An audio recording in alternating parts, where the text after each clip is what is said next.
Hi everyone, welcome back to another episode of Editing Basics. In this video, we will be learning how to zoom out on Adobe Express.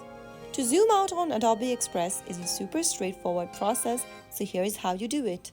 Open up your Adobe Express application to get started. Now open up a project that you want to edit or zoom in or zoom out to.